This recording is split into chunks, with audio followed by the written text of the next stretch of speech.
माता पिता की परिक्रमा। परिक्रमा का अर्थ भी बड़ा प्यारा होता है। सेंटर में कौन हो, मेरे लव सेंटर कौन हो, मेरे लाइफ सेंटर कौन हो, मेरे जीवन के केंद्र कौन हो, मेरे प्रेम के केंद्र कौन हो, उसी को केंद्र मानकर परिक्रमा करते हैं। केंद्र अगर जीवन में कृष्ण हैं तो मैं व्यासपीठ से दावे के साथ बोलता हूं, अगर परिक्रमा नहीं भी करोगे तो काम बन जाएगा, क्योंकि केंद्र श्री कृष्ण हैं जीवन के। उनको ही लेकर एक एक बात, एक एक कदम मेरे जीवन में उठते हैं। केंद्र होने चाहिए हमारे जीवन के।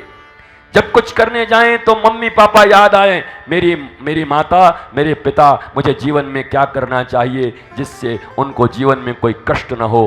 तो हो गया गणपति पूजा, और क्या, इससे बढ़िया क्या हो सकता।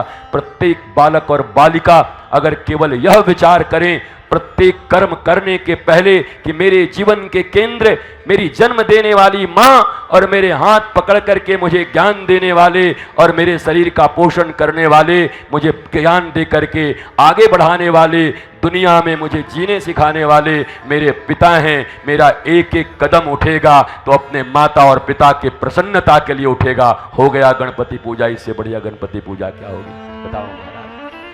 ऐसे ही ऋषि पंचमी में उन ऋषियों के जीवन को याद करके, जिन जिन ऋषियों का नाम लिया गया उन ऋषियों का सिर्फ जीवन ही याद कर लो और उनके अनुसार जीवन में जीने की एक प्रज्ञा का बोध उत्पन्न कर लो भीतर में, तो वो ऋषि। अच्छा, ऋषि पंचमी है और ऋषि का नाम 7 था, कुछ गड़बड़ तो नहीं है ना?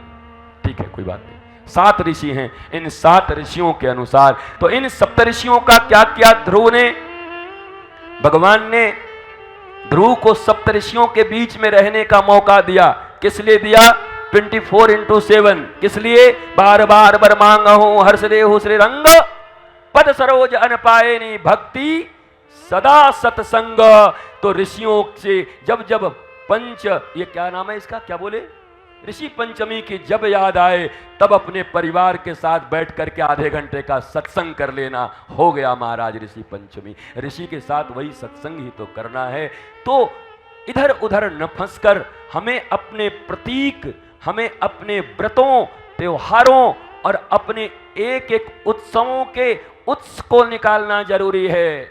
उत्सव के उत्स को ढूंढो, उत्सव के सोर्स को ढूंढो, उत्सव का प्रारंभ कहां से हुआ, किस लिए हुआ और आज के दिन में इसकी उपयोगिता हमारे जीवन में क्या है। तो एक एक उत्सव आपके जीवन के उत्स के लिए,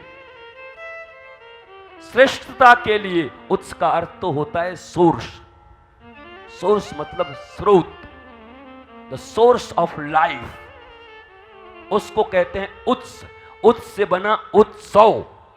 उत्सव जीवन के सोर्स की तरफ, ब्लिसफुलनेस के स्रोत की तरफ, अपनी आत्मा की तरफ लौटने की क्रिया को ही उत्सव कहते हैं। कोई काटे तो हम आगे बतावें।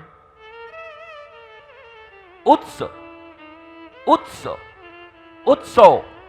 उत्स कौन है? मन है, बुद्धि है, चमड़ा है, हड्डी है, या हम आत्मस्वरूप हैं? तो आत्मा की तरफ लौटने की क्रिया को, आत्मवेता होने की क्रिया को, आत्मज्ञान के मार्ग में चलने की प्रक्रिया को ही हम उत्सव कहते हैं। और ये उत्सव प्रतिदिन करना है जीवन में। जब जब कोई समस्या आए उत्सव की ओर लौट आना है। आत्मा बन करके शरीर के ऊपर जो होना है होने दो।